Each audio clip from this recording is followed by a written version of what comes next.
So mao gini mo ko karong adlaw. Pero space dalon kay na nag-request.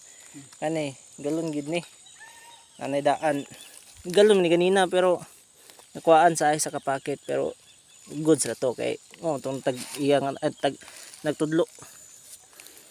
Muhagay magyapon to pero king gihatag sa mo kay naglugit siya. Ara. Duhar ni ka kuan, duhar ni ka balay sa patyukan ni. So tulon ta ni siya kabuk. Ano? Di na namo nabirahan ng kuan.